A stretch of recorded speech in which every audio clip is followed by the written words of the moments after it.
So here we are. What an honor for me to have the 46th Premier of Tasmania, Honorable Peter Gutwein, with me. Thank you very much, Peter, for accepting my request to come to talk to me, and thank you very much for whatever you're doing. Good afternoon or good evening. How are things in Tasmania?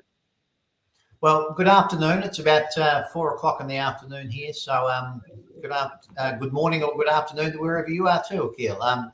Things are very good in Tasmania. Thank you. That's great. Thank you. Yeah, it is pretty much morning over here.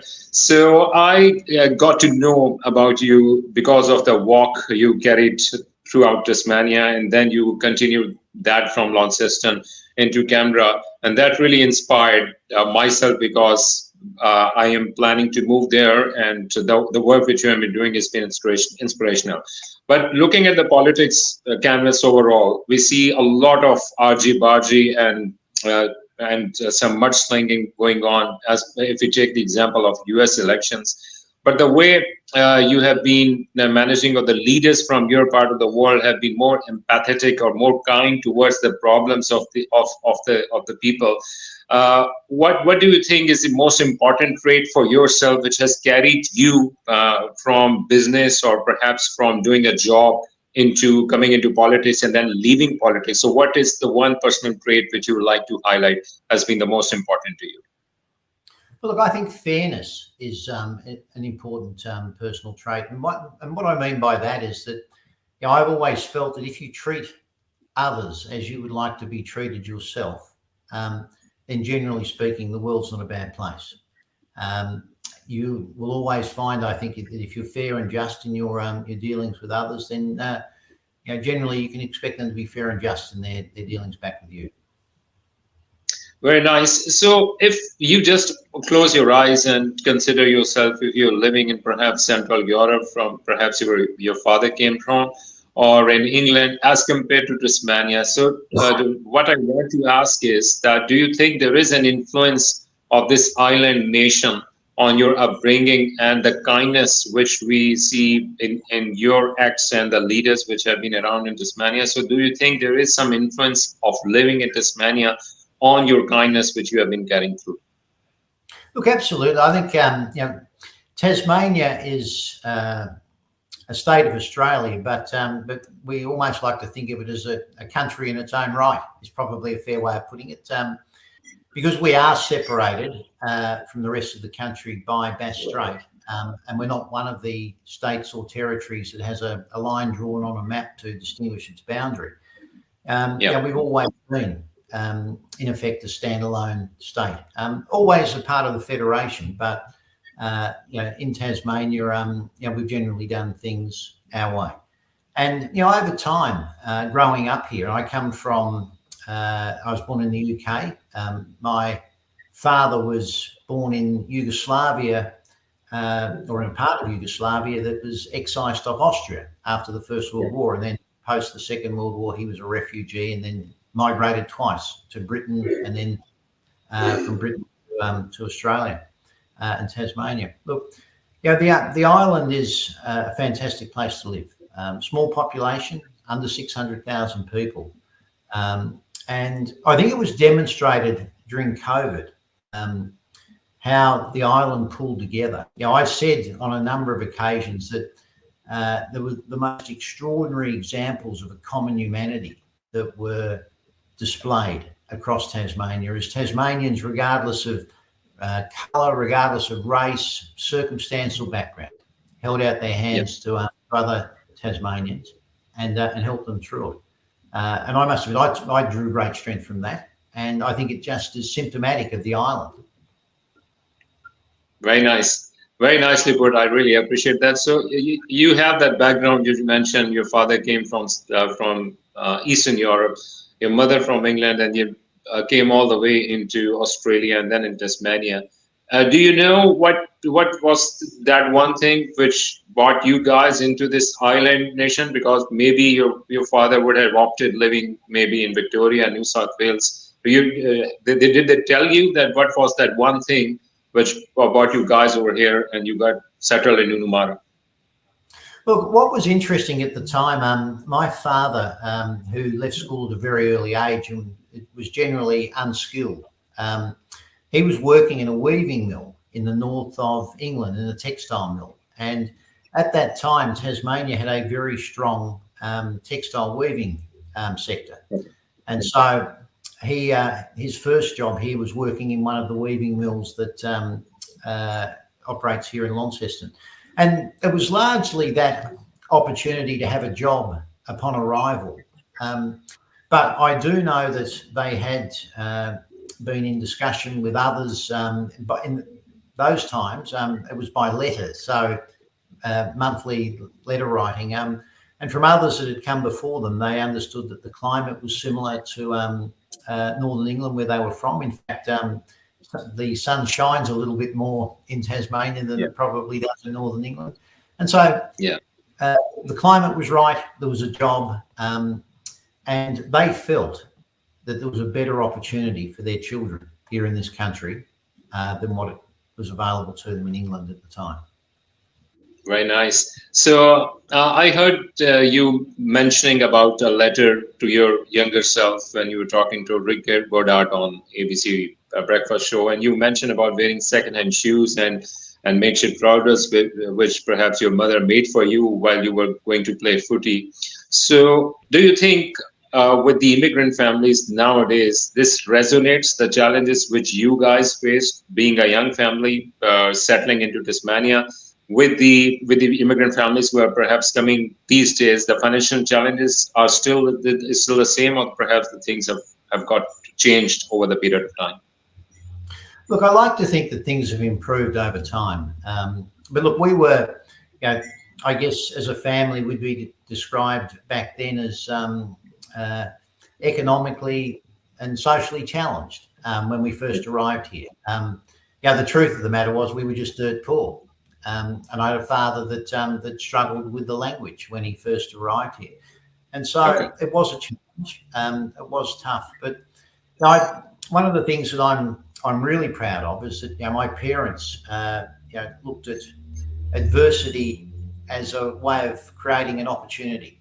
And they wanted their kids to get educated. They wanted their kids to do better than what they had done. And over the course of our lives, all of my siblings have had extraordinary careers as well, and that's in large part to the foundation that Mum and Dad set and their mindset on the world, and that was that out of adversity comes opportunity, and if it's there, you better grab it. Very nice. So during your walk across Tasmania and then into the Parliament, I'm sure, as you mentioned in your social media post, that you came across a lot of people who migrated into Australia and specifically in Tasmania. But there might be the opinions of the others as well, the people who think otherwise, that perhaps the migrants are not so good. So do you see there is economic concern, that they are worried about their jobs being stolen away from the people who are coming in? There is some social issue. Well, what would be the one thing which you see is on the back of their mind, due to which you had to undertake this kind of a walk to create the awareness? And other than a walk, how do you think people can change the perceptions of perhaps those who are not so much towards the migrants or this concept?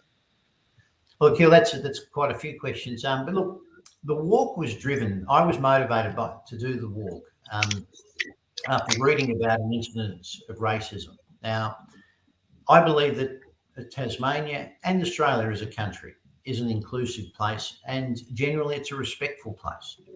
But like any community, occasionally we let ourselves down. And the motivation for the first walk was driven by some racial vilification and an assault that occurred on two taxi drivers. And what I could have done as the leader of the Migrant Association here was to put out a press statement and to call it out, which I've done on a couple of other occasions before, but I thought that's not cutting through. What we need to do is to start a more positive conversation, to uplift it, to discuss the benefits that migration bring, and that those from other countries bring, both economically and socially. And so the walk was designed, and it was designed as a 7-day rolling platform, if you like, whereby on each day I could speak with people from another country, talk to them about their journey, but importantly, the contribution that they make. And it was interesting. I spoke with everyone from brain surgeons through to berry pickers. But some of the stories really resonated. We had a young gentleman in Deloraine who was Indian had come from India back in 2017, a qualified graduate accountant to study a Masters of Accountancy here in Sydney. But then COVID upended his accountancy career and he pivoted and became a builder, a 3-year building apprenticeship. And in the week that he qualified as a builder, he also qualified and got his Masters of Accountancy. Now he lives in Tasmania and he's building his life here, but at the same time, he's building homes for Tasmanians. And, I just think that is such a positive story. And I met, here in Launceston, some paediatricians. I think one was a Sri Lankan, one was an Indian. And parents still stop me in the street to say, look, we never realised that if we had a sick child in Launceston, that their life would probably be saved by an Indian paediatrician or someone from Sri Lanka. It just opened up their view in terms of the benefit and value of migration. Because here in Australia, it's interesting. We had the big push through the 60s, the 70s, the early 80s in terms of migration. And a lot of the migrants that came, and my family was one of those sets of migrants, worked largely in infrastructure. The Tasmanian electricity system, the hydro here was built largely through migration and the labour that came. The Snowy River scheme in New South Wales, which is the other large hydro system in this country, again, built by migrants in the main. And people look at that very fondly and are very proud of it. What my aim was to get people to look a little closer to home, to lower their sight lines a little bit to what's actually happening now and be just as proud of the people that are working in our hospitals or our aged care or the engineers that are working in our construction businesses or in a range of other jobs, and actually just notice the benefit and the strong economic and social outcomes that we get from migration. And to some degree, I think I've started a positive conversation. I know that in some workplaces they've had conversations they've never had around this subject before. Likewise, across New South Wales, we had similar discussions as well, and then a fantastic meeting with the Prime Minister and the Governor-General and the Leader of the Opposition. Lovely stories. They are really inspirational. You led Tasmania through a time which is perhaps once in a lifetime in form of the COVID crisis. So do you think your leadership abilities were changed during that time? And what was that? That was your instinct which allowed you to lead at that point in time? Because I'm sure that you must have been under a lot of pressure when you were closing down the state, because perhaps there were no tourism at that point in time, and that was a big decision. So that was your instinct or your experience in the corporate world or in the politics, which allowed you to lead Tasmania through that difficult time that is COVID-19? Look, throughout my working life and starting from what I describe as very humble beginnings, I very quickly learned that in life you've got to make decisions, and that you should never let the perfect get in the way of the good. And so, what I found both in my corporate life prior to becoming a Member of Parliament, and then again as both a Member of Parliament, a Minister, and then ultimately the Premier, that I was able to make decisions quickly, to move us forward quickly. And in terms of COVID, there was a lot of similarities with the last pandemic that we had in this country, which was the Spanish flu. And the Spanish flu, again, like COVID, doesn't move by itself. It travels with people. And so it became really quite a simple decision to make in the end, that if I stop this virus from running across our community, then what I need to do is to stop the movement of people across our border and to limit the exposure that people have to others for a period of time. And so we made those decisions. At the time, it had, in some cases, life-changing impacts on people. And I know that, whilst in the main, I think most Tasmanians broadly accept that the way that it was managed and what I did save a lot of lives. There were lives that we did impact on in a detrimental way, and that was very unfortunate. And but in the main, the decisions that we made ended up allowing Tasmania to become one of the safest places on the planet. Yeah, it was really. You played footy during your school years, and you were really good at that. And you have been a fitness enthusiast throughout that time. Raising the bar there, Aqeel. I'm not sure if I was really good at it, but I loved it. All right. Yes. So that is. I mean, you have been a fitness enthusiast throughout your life. I mean, transiting from a player to a career in corporate world and then into politics. Or you took up that mantle after you let the politics go and came back to fitness. So how has your fitness journey been in terms of frequency or in terms of the commitments? Look, in terms of frequency, over the course of my life, I've run my fitness almost like a project at different times. I hold a couple of black belts in the martial art of Taekwondo. I run marathons, but these were things that for a period of time I focused on and trained hard for. It's interesting that the single largest change in my fitness career happened about 12 years ago. And I had the pleasure of sitting next to a guy, he's no longer alive, a guy called Tom Hafey. If you Google Tom Hafey, he was one of the best AFL football coaches that the country has ever had. And they used to call Tommy T-shirt Tommy because even at 80, he could fill out a T-shirt like no one else. He was very fit. And I was sat next to him at a luncheon before the AFL Grand Final back in 2012. And I'd just been told that I shouldn't do any more long distance running. I had a tendon injury. And I was speaking to Tommy, 81 years of age, told me he was still doing 200 push-ups a day and up to 600 sit-ups. And when I realised I couldn't run, I built into my daily routine, and I never missed more than, I'd say, 5 days a year of at least a minimum 100 push-ups and 200 sit-ups. And so I carried that right through my political career from 2012 and through when I was Premier. But what I did find that I gradually, as many men, once they pass the age of 50, I gradually put on a few kilos. And when I finished the job as Premier, I decided that at that time that I wanted to get myself really fit for the rest of my life. The way I looked at it was that, I was 57 when I stood down as Premier. Effectively 2/3 of my life had passed. And the 1/3 that was yet to come, I want that to be the best 1/3 of my life. And so I set out to get myself fit. I'm actually the lightest and strongest that I've ever been in my life at the moment. I train nearly every day. I'm not mad at it. Like I do 45 minutes worth of training and then spend a little bit of time reading and looking at things that are positive.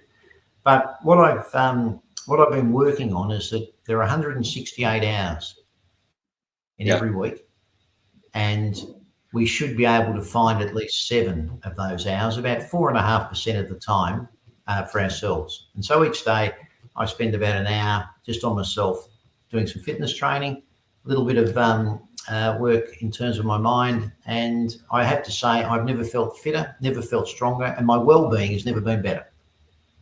Very nice. You are indeed the strongest Tasmanian living over there, at least out of the men who are living there. While going through the stuff which you faced throughout your life, I'm sorry to note that you lost your loved ones to cancer. So did that loss has a particular effect on focusing on your fitness aspects in your own life? Look, it did. In fact, I'm one of 6 children initially. I've lost a younger brother who died at the age of 10 through a heart defect. I've lost a younger sister who died of ovarian cancer. My father died of pancreatic cancer.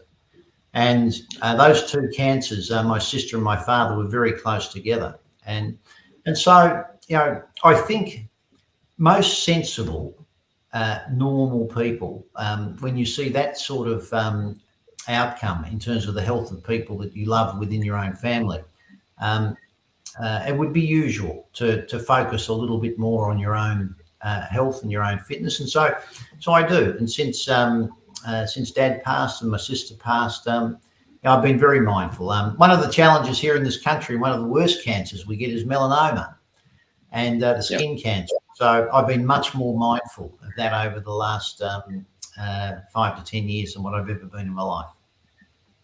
Yeah, that was truly, heartwarming when you said in the letter to yourself that many of your many of your loved ones would not outlive you, so better spend time with them. So thank you for sharing that. And your walk across Tasmania and your journey to Canberra, did you like to face any physical challenges or injuries which you faced through? I suspect you lost a nail during that walk, or what was that? So how is that coping up? In terms of the Tasmanian walk, was actually really quite tough. Because the Tasmanian walk was driven, because I was annoyed. In fact, I was just filled with rage in terms of this particular aspect of racism that had occurred back in May. And so when I spoke to my wife, I said, look, in June, which is probably the worst month that we have for weather in Tasmania, the temperature drops in certain places to -5. In fact, I think we had a -13 in one part of Tasmania during June. And usually it's quite wet. And she encouraged me to do the walk in December, do it when it's warm. I said, well, look, by then I will have settled down and I want to do this now. I need to do something, and it's going to happen now. So I walked across Tasmania from Burnie to Hobart in June. It was very cold. I ended up with wet feet. I lost both of my 2 big toenails. I got an infection in my calf, which meant that the last couple of days that I was doing the walk was really very painful. It was all I could do to get out of bed of a morning at 5:30, 5:45, and get on the road by 7, because it was just extraordinarily painful. And after that walk, I had to have quite a set of antibiotics and a fair bit of medical attention. I like to think that on the Canberra walk, which happened just recently, the weather was a little different. I had no toenails to wear off because they haven't grown back yet. And I actually got through it. I like to think I'm match fit is probably the best way of describing it. So if I had any advice to anybody that was going to walk between 300 and 400 kilometres and then do it twice, do them relatively close together. I think your body gets used to things on the first walk, and by the second walk, I was battle hardened and match fit, as I say. Yeah, that is mind-boggling. I've driven from Sydney to Canberra a couple of times. I mean, at least it is 3-4 hours journey. So you went through the main highway, or that was a different route which you took while going from Sydney to Canberra? Look, there was a few different routes. We were on the main highway for about 40% of the run, and you start in Sydney. We started at the airport in Sydney and then walked across to Liverpool and then down the old Hume Highway and then onto the Federal Highway. But we wanted to go into as many of the smaller towns and places like Mossman and Bowral as we could along the way. And so we'd get off on the state roads. On one day, I actually walked on what you describe as a fire trail. It was an unsealed road out the back of a place called Razorback Mountain. And I would highly recommend, if you were going to walk from Sydney to Canberra, don't go over Razorback Mountain. That was one of the toughest days. But the organisations that supported me, Downer, one of Australia's largest infrastructure companies, Altus, who do the traffic management, they'd be one of Australia's largest traffic management companies. They were outstanding, absolutely outstanding in terms of helping with the route, the traffic safety along the way and the traffic management. just brilliant. I cannot speak highly enough about those two companies. And in fact, on one day, Downer had a group of its senior execs. There was a Syrian, an Egyptian, I think, from memory, that joined and actually walked quite a part of the walk with me. And they, as a company, have a very inclusive approach to their workforce and a very supportive approach. And likewise with Altus. What was interesting, the 4 young fellows who were with me that were doing the traffic management, they were all sons of migrants. One had Maltese parents, one had Spanish parents, one was British, and the other was Norwegian. All first-generation migrants, and they did a tremendous job. Very nice. A couple of quick ones just to ease things off. You follow cricket? I do. You I think we're playing Pakistan at Belrive Oval shortly. Yes. Yeah. I've got a so who's your favorite cricketer from Australia or Tasmania, if you like? Well, look, over time, he doesn't play currently, but I would have to say Ricky Ponting. Don Bradman had a better batting average than what Ponting had, but I think as a captain, I think Ponting was the best captain we've certainly had in my lifetime. Very nice. So, outside of Tasmania, I believe you have lived a fair part of your life in Europe and I think in Ireland. So which place do you like the most outside of Australia or your island? Which is the one you adore the most? I had 3 great years in Ireland. I loved living there. It's interesting. It took me about 12 months to work out why they call it the Emerald Isle, because it's so green. And the reason it's so green is because it rains all the time. But Ireland was fantastic. What I found, and I lived in Ireland. I've lived in Western Australia. I've lived in the ACT. Over my life, it's the people that make the difference. And generally speaking, regardless of where you are, it's the company that you keep and the quality of the relationship that is the important thing. Absolutely. So just one final thing regarding the renewable energies. I believe, Tasmania achieved 100% renewable energy during your tenure and then set a net zero emission target for 2030 as well. So you see this ambition could be reflected towards Australia and perhaps towards the rest of the world, or there would be a lot of challenges in that way?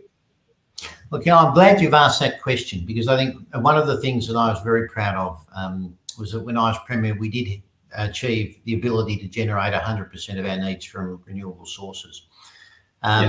That places us probably in the top 5 to 8 industrial locations in the world that are able to do that in Tasmania. We are a long way in front of the other states and territories. But the other thing that it's not all as well known is that in terms of net zero emissions, Tasmania has already achieved net zero. We did back in 2013. We have a large carbon sink. And I think without doubt, Tasmania is the only industrial location on this planet that has a multifaceted economy that has actually achieved net zero. And that's something that I'm extraordinarily proud of. And we set a very strong target to maintain that. And we set a very strong target to double our renewable energy as well by 2040, to have a doubling of the renewable energy assets that we have on the island. So I hope that's brought to fruition. And I think it can be a guiding light for the rest of this country. And I think also can speak volumes to the rest of the world.